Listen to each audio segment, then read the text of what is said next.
Yo, what's good? We're back. Triple P, Paul Pickett podcast. Let me get comfortable here.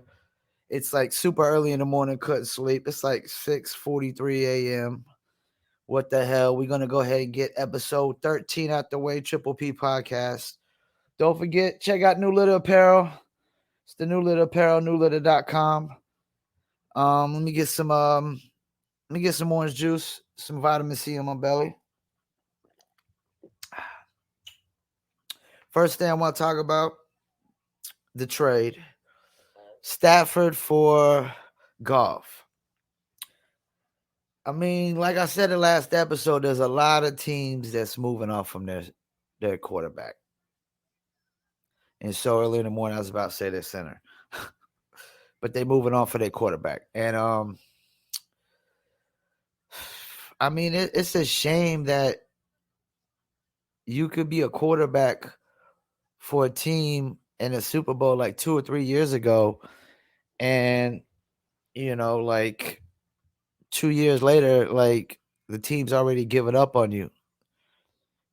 Via Jeff, via Goff, Jared Goff, and same thing with looks like Garoppolo over there. It's like Garoppolo just had him in the Super Bowl last year. It already looks like you know 49ers don't have that much faith in Garoppolo. But let's look at this trade. How much more of an upgrade is Stafford than Goff? I mean, Stafford is more experienced. Stafford is he's a slinger. He's definitely a better quarterback. He ain't afraid to go for it. Goff seems to just play it safe. Um, but I don't know that this really gets the Rams over the hump. I mean, because you traded the third best quarterback in the division just to possibly get the third best quarterback in the division. He's not better than Russell Wilson. Stafford isn't. And I don't know that he's better than Kyler Murray. So let me get a sip of orange juice while we think about that one. I don't know that he's better than Kyler Murray. I don't know that. Kyler Murray looks pretty legit. He looks like he's going to turn things around for Arizona. So does this get Rams to the Super Bowl? I mean, Rams had the number one defense, but look what happened to the number one defense when they went up against the Packers. It didn't look like the number one defense. And Aaron Donald, if he gets hurt, if he's injured, just part of any kind of playoff game or a Super Bowl game, man, your chances are slim to none. You don't have a number one defense no more without Aaron Donald. That's for sure. So I mean, and then Rams gave up the picks. I mean, they all in. I mean, don't get me wrong. Rams were just in the Super Bowl. They felt like they could have won the Super Bowl. They didn't. So and you were 2 games away from the Super Bowl this year. So yeah, upgrade the quarterback, go all in. I feel sorry for Goff. I mean, he's got to go to the Lions. Like I'm 42 years old, and as long as I can remember, Lions ain't never been good. I can't remember the Lions winning one playoff game since I've been alive. I mean, they had Barry Sanders, they had Megatron, they had two, outstanding players in a franchise at one point, but they never had much around them. Barry Sanders didn't have nothing. He had no legit quarterback when he was there. And the defenses were just average. They weren't great, So, like, the Lions have been one of the worst teams in the NFL my whole life. Because, I mean, even a lot of teams that were pretty pathetic, like a lot of my life growing up, like the Buccaneers were pretty pathetic. Then they ended up winning the Super Bowl. And then they go pathetic again, but they get a Brady back. Like, that's the thing. Once you win one Super Bowl, like, you're a little less pathetic. Like, you get that little urge to really try to get there again. Like the Detroit Lions ain't never had no Super Bowl. And I mean, the Browns have been pretty pathetic most of my my life. I remember when the Chiefs weren't really that good, and look at them now. So, like, yeah, man, like, Detroit Lions, though, just always been even when I was first growing up, when I was super young, Patriots were Patriots were the bums of the NFL. I don't even know how they made it to the Super Bowl in '85 against the Bears. I mean, they got demolished 50 something to whatever the score was, like, and every other year I can remember they were terrible. They were pathetic. Then they got, Drew Bledsoe and oh boy, the coach. I forgot the coach that they had before Parcells. Oh yeah, Parcells. That's his name. What am I talking about? Before Belichick, you had Parcells. Parcells, then he kind of changed it around. Then Belichick took over, and they've been good ever since. But now they're about to go into this back to where they were at. They're gonna look like the Patriots before Parcells and Belichick and Bledsoe. Because Bledsoe took him to a Super Bowl once before Brady, and he lost. But he still took him to the Super Bowl. And think about it, they went to the Super Bowl in '85 was the Super Bowl. Last time they went to the Super Bowl before that, you know. So, yeah, I don't know, man. I mean, Rams all in. Goff's got to go to the Lions. I mean, yeah, they got some picks, but do I got faith and confidence that the Lions will pick the right players and they'll put some pieces around Goff and, they could possibly get to the playoffs? No, I have no confidence whatsoever. Like, I don't think Goff will be on that team no longer than his contract. Once his contract's up, he'll probably be gone. If not traded like last year's contract. I mean, I'm just not seeing it. Like, there's just too many teams this year that need a new quarterback. They're not sold on a quarterback. Because, see, this is the problem. Man, you got Patrick Mahomes out there. You got a lot of good young cats coming up. Lamar Jackson, Patrick Mahomes, Josh Allen. You got Herbert. You got a lot of good young quarterbacks. It just how good it just being that Patrick Mahomes is so great and how good he is. Like, you got to find a legit quarterback nowadays, man, or you won't stand a chance. You still got Tom Brady balling out at his old age. You still got Aaron Rodgers balling out at his old age. You still got Russell Wilson. I mean, you got a lot of good quarterbacks in the league right now. There's a lot of teams that got their quarterback, and Deshaun Watson. Where he's going to end up, I don't know. But Deshaun Watson, franchise quarterback. I mean, there's a lot of good young. Usually, two of these guys coming out every year are panning out. Back in the days, it was never like that. It was never. You could have 4 or 5 quarterbacks come out in the draft sometimes, and none of them pan out. So, do I think Rams are going to win with Stafford? No. Do I think the Lions are going to get anywhere better with Goff than they've been through the whole history of the Lions? No. I think they're going to be terrible the remainder of my lifetime. I mean, I know it's a sad and I guess hateful thing to say, as people want to say it's a hate speech, a hate comment. But no, I'm just stating the facts. Like, these guys, I'm 42 years old, and Detroit Lions have never been good. Thinking 42 more years to go by, and they'll still never be good.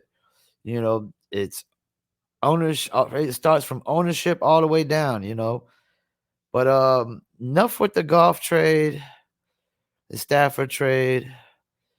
Let's get into the Super Bowl. Super Bowl Sunday. I got the Chiefs winning.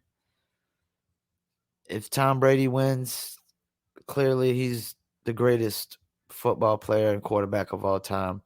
And clearly Patrick Mahomes will never catch him. And if Mahomes wins, then the debate and discussion is going to be open. Because I'm thinking if Mahomes only wins like 5 Super Bowls and goes to all of them and wins all of them, he'll go down as the GOAT just because of what he's done so early. I mean, 42 years old. I've seen a nice amount of quarterbacks, but I've never seen a guy come into the league this much confidence, poise, dominance, and he's a good kid. He's got a good personality. He's a team guy. He's confident and cocky, plus he's humble. He's got some humbleness to him. So that's good, and he's raised the bar so high now. Because I mean, going to a second Super Bowl, people already talking about this guy can pass, Montana and Brady and Elway. Still got to pass Elway too, because Elway went to a lot of Super Bowls too. Elway won back to back, and winning back to back is really one of the hardest things to do in the league. But I think this Super Bowl is going to be determined by the Tampa Bay defense is what's going to determine this game. If Tampa Bay can slow down and not really just stop the Chiefs, they got to slow them down. If if like they could like giving them 3 and outs, like 2 straight possessions, and Brady and them can score on like every other possession, at least a field goal. Yeah, man, Tampa Bay can win this game, and past the, you get past the top 5 players in the Super Bowl, like Tampa Bay 7 on down is got it locked. I mean, once you get past, the wide receivers, the top wide receivers and the 2 quarterbacks, I'm telling you, man, it's all Tampa Bay on the other side on defense and whatnot. And Tampa Bay definitely has the better defense. So I'm thinking defense is definitely Tampa Bay's defense is going to determine if Tampa Bay wins. They're really going to determine if Tampa Bay wins. I mean, this is crazy. Then they're having the Brady and Belichick debate.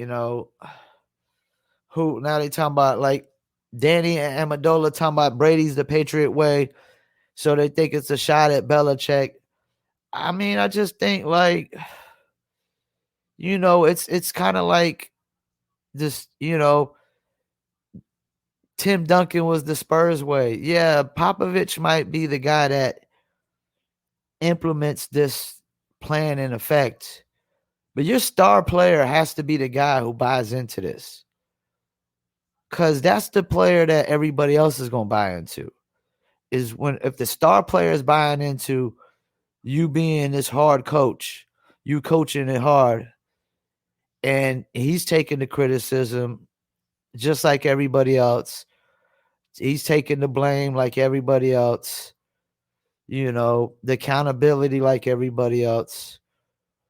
Then it could work. But without that star player buying in, it doesn't work. So I agree with that. Like, the Patriot way is the Brady way.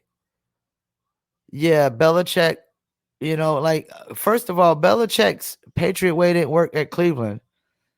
And it might have worked on the defense in New York, but once again, you had Lawrence Taylor, probably the greatest defensive player ever, who played for my favorite college of all time, University of North Carolina Tar Heels, greatest player we ever had come out of there.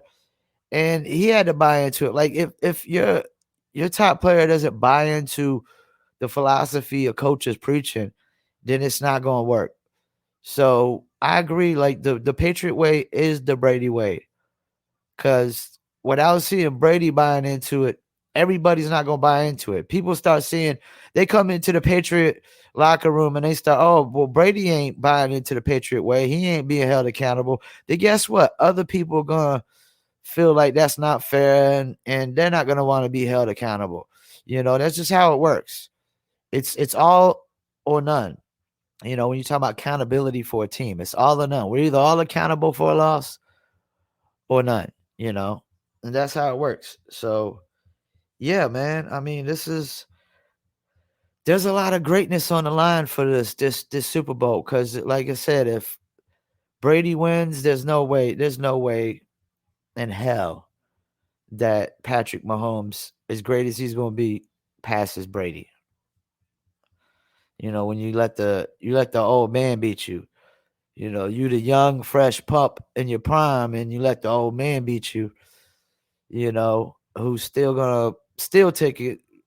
Tom Brady, Father Time. That's what we're gonna start calling him, Father Time, Tom Brady. But yeah, man, I got the Chiefs winning this. If the Bucks win, it will be because of the defense. And if the Bucks win, Brady's clearly the GOAT. There's no question. And he's clearly the GOAT right now just because of what he's done for Tampa Bay this year. I mean, I've never seen a player in the NFL except maybe like Deion Sanders, like go to a team and just win instantly the next year and have an impact to winning, the next year. Deion Sanders, and he played defense. And Tom Brady's the only. I've never seen no quarterback, no running back, no receiver just go to a team. I mean, Randy Moss went to the Patriots and they dominated, but they lost in the Super Bowl. They went undefeated, but they lost in the Super Bowl. So that point doesn't really work because they didn't win. All right, let me get into some NBA. I know last time I talked about the Heat. They're not looking good. I don't think they're going to make the playoffs. I mean, they're not looking good. I think we talked about Giannis in the Bucks. They get Drew Holiday, and it's just still not going to be enough. Philly, Boston, or the Celtics are coming out the East. Those are the top three teams in the East, clearly. Zion. They won the other day. They beat the Suns. Zion leads all players in the NBA with scoring in the paint, 17 a game in the paint. I mean, like, that's crazy. That's unstoppable. That means you can't be stopped. You scoring 17 in the paint every night. 17 in the paint. I mean, you got dudes can't even score 17 points a game, period, a night. 17 in the paint. I like where Charlotte's going, man. I'm finally excited and ecstatic and confident that Charlotte's going to start getting things rolling in the right place. LaMelo Ball is starting now because Scary Terry Rozier's hurt, and which is good. Melo gets to start, gets more experience. I like what I see, man. I'm liking what I see from LaMelo. He averages more already than Lonzo as a rookie. I mean, Lonzo's putting up worse numbers than he is right now. 4th year in the league, whatever it is. Like, yeah, I'm liking what I'm seeing from LaMelo, man. Very unselfish. He's not really trying to force the issues yet. He's not trying to really force it. Just trying to be a ball hog, aggressive, and nothing. I think he's going to be a very, very well-balanced, complete player. Could rebound, could pass the ball, can score. All he's got to work on is his jump shot. Mid-range jump shot and threes, and he's going to be just fine. See, Dallas won. Dallas ain't looking too good. Dallas, Porzingis has been hurt most of the season, but they lost Seth Curry. That doesn't help, So they definitely lost a key piece, and they probably lost another piece that I'm missing. Dallas needs to put more around Luka. Clippers lost to the Nets. I've never been sold on the Clippers, man. Like, yeah, Kawhi, Paul George, they're good. They got good pieces around him, but I've never been sold on Paul George come crunch time. And I mean, I don't see Clippers ain't gonna stop no Nets. I mean, it's gonna be hard to stop James Harden, Kevin Durant, and Kyrie Irving from scoring. You got to pick your poison. You almost need to just try to shut down one player, and I'm thinking like James Harden or something, because he seems like the guy who crunch time produces the least. What we got here? Knicks beat Chicago, Houston. Let's go to the standings here. We got Philly, Milwaukee, Brooklyn, Boston, Pacers, and Hawks. I think that'll be your top 6 teams all year long. And it'll be a back and forth probably between. I'm thinking Brooklyn's going to end up taking over the number 1 seed probably. And you'll have a back and forth between Philly and Milwaukee for that number 2. Atlanta made so many offseason moves that they better stay in the playoff hunt. They need to stay at 6. You got Cleveland. Cleveland actually still looks pretty decent, but Charlotte's moving up, man. I like Charlotte's chances of making the playoffs this year. And if Charlotte makes the playoffs this year, it'll be because the acquisitions of Gordon Hayward and LaMelo Ball, clearly. Chicago still doesn't look good. Toronto's starting to win a little bit more games, but they're 6-4 in their last 10. The 2-game winning streak. Maybe they get a winning streak going and they'll bump up. Toronto's a little too good to be where they are. Same thing with Miami, but Miami has their best player has been hurt. Washington's on a 2-game winning streak. I like to see Washington start getting things together and start winning. I mean, we got to forget Russell Westbrook and Bradley Beal. They've only played 18 games in the season, and they ain't even played 18 games together this year. So, Utah in the West, number 1. They're 9-2 at home. 7-3 on the road, 9-1 the last 10. Clippers, Lakers. Lakers could stay around the 3 seed. I'm comfortable with that all year long. Anthony Davis, I know people are like worried because they thought he was going to be scoring more this year and stepping it up, going for MVP. But I think he's going more like the LeBron route, trying to get more championships and saving himself, more in the regular season, which he could do. You just picked up Montrezl Harrell and Dennis Schroeder, and we still got KCP. You got Kyle Kuzma. You got a lot of other guys who could pick up the scoring slack, and that would like to pick up the scoring slack and need to improve their game as well, like Kuzma, Denver, they won't. I'm still not convinced in Denver this year because Jamal Murray is he's not the same Jamal Murray as last year. Maybe playoff time, he'll get it together. Memphis is still only played. They're 9-7. They're holding at 5, but they played a lot less games than everybody still. Phoenix, they're holding at 6. You got Portland, San Antonio, Golden State, Houston. I mean, the West is going to be tough this year, man. It's going to be so tough. It's going to be so tough. I mean, I see all those teams competing for that slot. Portland, San Antonio, Golden State. Then you got the play-in thing this year, So we'll see how that goes. But I don't know, man. I think Memphis moves out that 5 slot. I think they just ain't played a lot of games and ain't got a tougher schedule yet. I don't think they're really better than Golden State, Houston, Spurs, and Portland. And they're still young too. New Orleans Pelicans. I mean, I don't know what's going on with them, man. They're 8-12. They're going to be picking high in the lottery again next year. So is Minnesota. Minnesota, New Orleans, and Detroit and Washington going to be picking for the top pick next year. I mean, Dallas is not even. They're number 13 right now. They're not even looking good right now. They're 9-13. They're 13th seed. They definitely got to get more around Luka. Like, Mark Cuban's going to have to look into making moves next year. He really is. I would think Sacramento would be, like, better this year. Like, you would think, they're more experienced.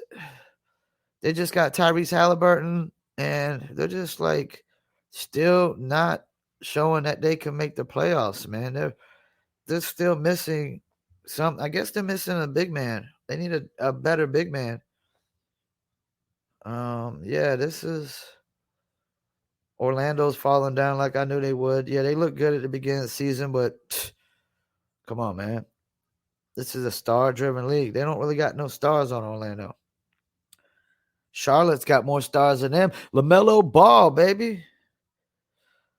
Okay. Yeah, man. I really feel sorry for Milwaukee, though, man. Like, you go out get Drew Holiday, and it's just not going to be enough, man. Yeah, they're 13-8. They're gonna have a good regular season, but I don't think they could beat Philly, Brooklyn, or Boston.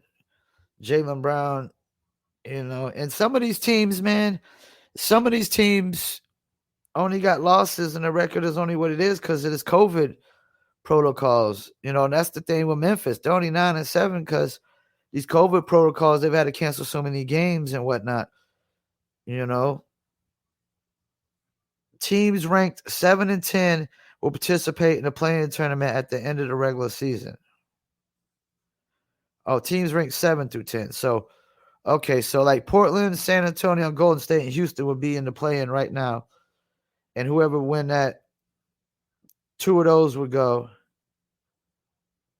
And like right now, it would be Cleveland, Charlotte, New York, and Toronto. And I would see, like, that's the thing. Toronto on a play-in could easily win that. They got the experience.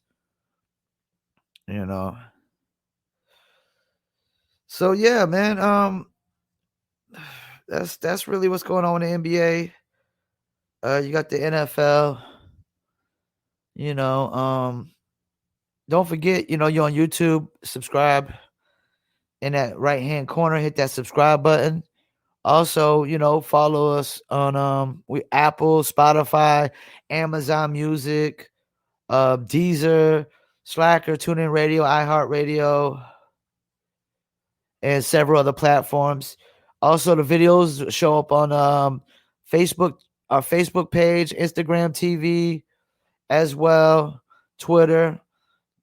Get into baseball a little bit. I seen a little baseball news. I guess they had a union discussion. I guess they offered like to start later and less games, but the players are just so content on not giving in ever that they said no. They're not starting late. They're going to start regular time, and they're going to play the full game. So they could have played less games. They could have played like less games and got paid for the regular amount of games you would play, but play less games, and they would start later. But, they just don't like to give in at all, man, whatsoever. It's already, baseball is already so different in every sport. There's no salary cap in baseball. Like that's why the Yankees and Boston and all these major markets are always so good, because major markets got more money to spend on players than these smaller markets. You've seen it like with the movie with the Oakland A's, Billy Bean, Moneyball with Brad Pitt, like when he goes in and he asks the owner for a little bit more money, and like, look, the owner's like, look, man, you're not going to get it. This is the amount of money you're going to get to try to win. And, it is what it is. It's really a bad way to look at things if you want to win a championship for a team, man. You really got to go in all in or not. You know what I'm saying? At least got to go in all in for 1 year to try to win a championship, or a couple years or something. Even if you got to pay salary taxes, luxury taxes, or whatever. But yeah, baseball is just so different. No salary cap. The players they're not trying to give in nothing. Nothing. Like I literally would have. So you wanted we would have started baseball a month late. I would have played less games and got paid for the full amount. That's like you go to work, you get paid for 80 hours, but you only work 60. I'm doing that all day long. You want to pay me for 80 hours and let me work 60? Of course. Let's do it. But baseball players, man, their union is never giving in, man. They're not giving in. It's crazy. I don't know what the whole mindset philosophy of that is. They just want to make sure, they have some control and the owners don't have all the control, I guess. I mean, like I said, it's enough that there's no salary cap. It's really, baseball is almost pretty unfair to me. I mean, because, smaller markets are never going to have the money that bigger markets have unless some rich guy comes, buys the small market team and is willing to, go over the luxury taxes just to try to win a championship. But, it's not always that case because once again, sports is part of the entertainment business. Buying a team is a business that generates revenue. So, I don't know a business that just wants to lose money every single year. Maybe a year or two here and there just for the sake of winning the championship. But outside of sports world, ain't nobody trying to lose money to win no championships, man. Or just to look like a winner. Ain't nobody trying. You ain't really outside of the sports world. If you losing money, you ain't winning. So it's like the sports world is the only place that you could lose money and win. Like the Warriors paying over the luxury taxes and stuff. And did they really lose money? Because they probably generated a ton still. They probably generated a profit. They just, probably went into their profit margin with the luxury taxes, and whatnot. But y'all don't really talk baseball much. You're not going to really hear me talk baseball. I know there was that trade recently. I don't know the player's name, and I do not remember the teams except one was, I think, the Cardinals, and it just looked so lopsided. Like the trade was so lopsided, and that trades are always usually lopsided. It's very rare in sports that you don't see a lopsided trade. Like either one team is just getting the star, and the other team is just getting a bunch of pieces and picks. So like the Nets trade, the Harden trade was pretty lopsided. Harden was the only All-NBA player in the trade, and the only team that got him was the Nets. None of the other teams got an All-NBA player on there. Victor Oladipo might have been All-NBA one year, but he ain't no more. And Karis LeVert ain't never been All-NBA and probably would never ever go his career for being All-NBA. I mean, Karis LeVert top 15 in the league.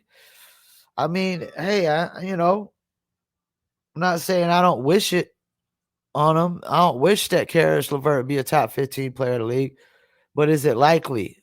Is it realistic? I don't know that it is, So trades are always usually lopsided. Usually only one team always gets the star player out of the deal, and everybody else is getting pieces and picks, But yeah, don't forget, hit the subscribe button in the right-hand corner. Check us out on Spotify, Apple, Deezer, Amazon Music, TuneIn, iHeartRadio, Slacker. You can Google Paul Pickett Podcast, twitter.com/Paul P Podcast, Facebook Paul Pickett Podcast as well. Once again, this podcast goes on Facebook, Instagram. My dog has stepped into the podcast once again. She stepped up. She wants everybody to know that Gia is in the building. This is my dog, Gia. This is my little buddy. She's also the mascot for my New Litter Apparel. Check out newlitter.com, my New Litter Apparel. Also, check out my marketing site, promopalace.biz, indiecastle.net, planetplaylist.com.